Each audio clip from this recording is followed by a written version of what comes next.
So yesterday I uploaded a video of my thoughts on the Chris Watts case because I literally can't get enough of it.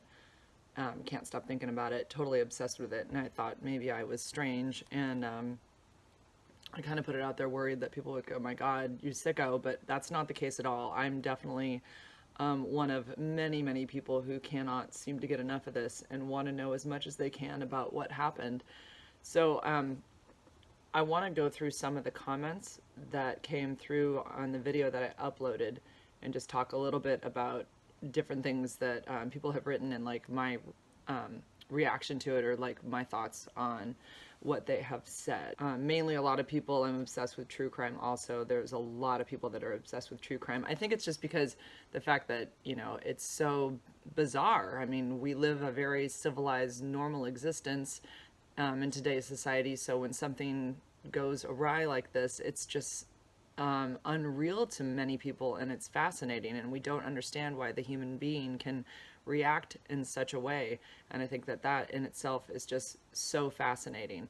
It's not that we want to see anybody get hurt or die or anything like that, but when it does happen, it's like we want to know more about what led to all of it. How was it even possible? Because we can't imagine it in our own lives. So apparently this is definitely worldwide. Everybody seems to know about that. That's what one person wrote. It's definitely not just in the US. People all over are hearing about this. Somebody in England said how bizarre they find it that the case is public, and you know how much we're being allowed to see. I'm completely blown away by all of the information that's out there and how much they are allowing us to see. It's like we've literally seen everything but the murders themselves. I feel like we've walked through all of it. We've walked through her life right up until the murders, and we saw everything within hours after they were taken from the house. I mean, it's like we've seen everything. It's like we walked through this whole nightmare with Shanann and the girls, and the only pieces we don't have are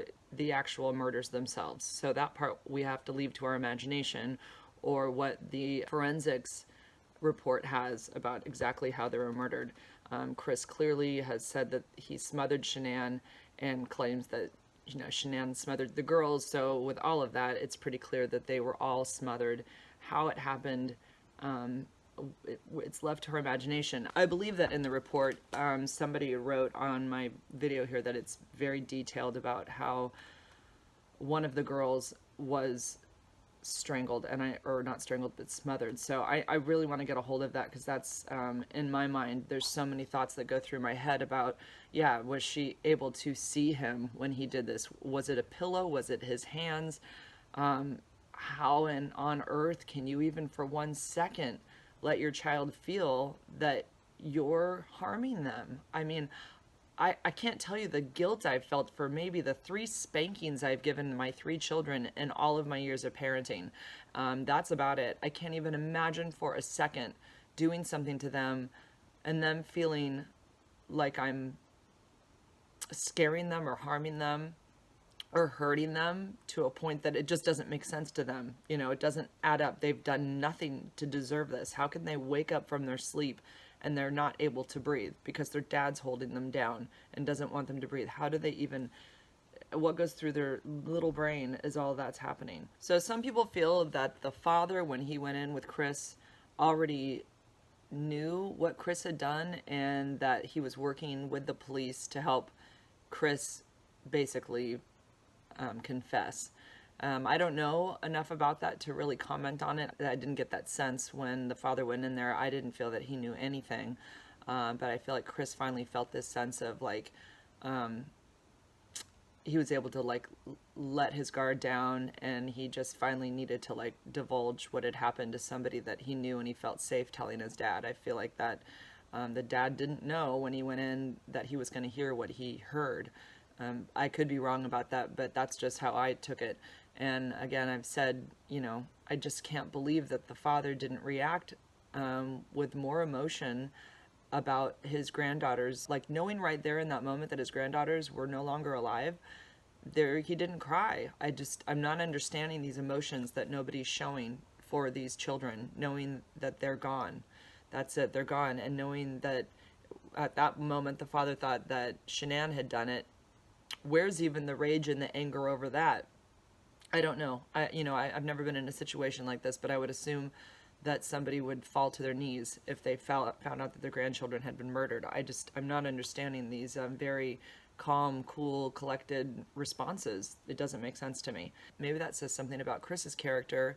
He is a product of this man. Maybe that's where some of that comes from too, where Chris is just so blank and shows very little emotion, like hardly any. I don't get that. Where's the moment where it finally hits him and he's just falls to his knees and realizes what he's done? Where is that moment? We haven't seen it. Has it happened in jail? We don't know. A lot of people talking about the fact that he was gay and had another lover. I've definitely seen that. I've heard the interview with the man, and it sounds really legitimate. Apparently, Chris had paid on 3 different occasions $300 each time for this man to have his lips injected. That seems like a really strange thing to make up. It just sounds pretty legit. Like I said, I heard the interview with the guy. You can't see him in this interview, but he sounded, it was before Chris was sentenced. He didn't sound in any way like he was making things up for the media. It just sounded like he was very matter of fact about his relationship with Chris. So it sounded legitimate. So that's a very interesting element that they're not really focusing a lot on in the news, and I don't understand why they're really focused on Nicole, and they don't seem to bring up this other man. But it's out there. The information is definitely out there about him, and I think that that's something they need to look into more, or I'd like to know more about it, because it clearly shows another side to Chris that nobody knew about at all. I mean, the fact that he was bisexual or possibly gay, living this life as a heterosexual male, with a wife and 3 kids, knowing that you have that burden of trying to look a certain way, but truly you want something different in life, and how that played into possibly, the end result of what happened to Shanann and the girls. Somebody wrote something really interesting. Roberto, how do I say this? Of all the creatures on this rock, meaning the earth, we are all the human animal. Just because we walk upright and have thumbs, we are just another animal. You look at your pets and they would never do this to their offspring, although some do. In this case, there is no defective car, appliance, gun, or bad engineering to blame. He is just another defective human. And it seems that lately a lot of them have been coming out of the closet. After what you have been through, I guess he's referring to me, you want to live and let everybody live life to the fullest. They, the crazy humans, have always been around, but now we are able to communicate with each other in seconds and find out what happens around the rock, the earth, instantly, which is so true. Instantaneously finding out about these crimes, and the way we're able to see it through social media today is truly something we've never experienced as a society before. This is really goes well beyond Scott Peterson, well beyond the OJ case. I mean, we thought we saw a lot of footage and evidence then, and this is just so far beyond that, with the fact that we have so much leading up to the murders with Shanann and her Facebook posts. She had so many Facebook posts through, and that whole thing by itself. First of all, she had so many Facebook posts per month leading up to the month of August where there were none. I guess she had in June, she had, oh my gosh, I think it was 18. And then July, there were 6, and then none. There was nothing of Chris in any of her posts after June. There was the last video happened with him in June. And it was, I believe, on a trip they were on together. And then she had this long break from him while she was in North Carolina, and he was alone at the house. She was on vacation with the girls at her family's house. The social media aspect of this is insane. And, the whole thing with Lavelle and her working for this company, I have to say I would be totally turned off to watching these videos prior to all of this. I wouldn't be interested in listening to her talk about these things that she's drinking and how amazing they are. I find all of it really annoying, actually, and so salesy and just kind of gross, and I read into all of it right away. I would never have been turned on by that company or what she was selling, just because it comes across as too perfect and too, everything's just the way she presents it is too perfect. And that was how she really wanted to present her life. But somebody wrote on my my YouTube that these companies you're expected to present, you know, how many Facebook Lives a week or a day. Everything has to be positive. There's no negative talk at all. Everything's positive, positive, positive. And she does say the word amazing like continuously throughout these videos. But there's something about her now, obviously, since we know what happened to her and the girls, that I find it absolutely fascinating. Now I want to hear what she has to say. Now I like the way she talks. Now I want to watch everything she does. It's so weird, but prior to all of this, I don't think I would have watched. I don't think that I would have been interested. She would have turned me off for sure. But now I feel there's this weird feeling that she's still here, you know, and that the girls are still here because we have access to watching them on Facebook. It's just this bizarre twist that we have now. We couldn't do that with Nicole Brown Simpson. We couldn't do that with Lacey Peterson. We only had photos of them. So now we're able to really get to know Shanann and see how everything was before everything led up to their murders. I don't believe that Nicole was involved in this, although I do think that she is aware of more than she's letting on. Her reactions to everything during her interrogation are bizarre to me. She doesn't show much emotion. It's like fake crocodile tears. Just her reactions in general don't feel very genuine. I know that they looked up on her computer and she had Googled about Amber Frey from the Scott Peterson case and like whether she made money off that. So there's some sketchy stuff on her for sure. But do I think that she was involved? No, I really think that he snapped in the moment. But again, I don't know if he did this the second Shanann walked in. Were the girls already murdered? I'm in a classroom. Were the girls already murdered before Shanann came home that night?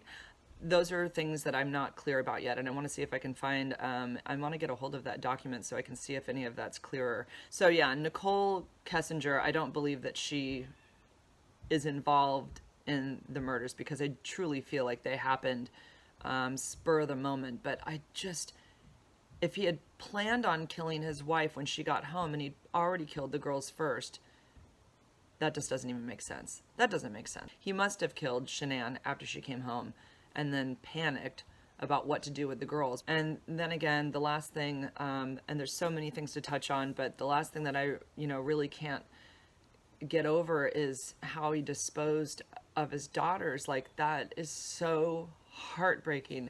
And that he put them in a well of oil. Like, I just can't. I just think of my kids. I cannot imagine. I just don't get it. I don't get any of that. I don't get how he put them in oil. I don't get how he dropped them down that hole. Oh my God. As a mother, I just can't take it. It's so sad. I'm gonna leave it at that because I'm gonna leave it at that because it's just, that part haunts me. It totally does, and I know it haunts everybody else. And it's the part that I just want to know more about. Like, how could you do this? How could you do this to those girls and not cry about it? I don't get it. Okay. I'll be back with more. I'm going on a trip this weekend, but I'm not done with this for sure. I'll continue talking about this case more as long as everybody else wants to talk about it. Okay. Bye, guys.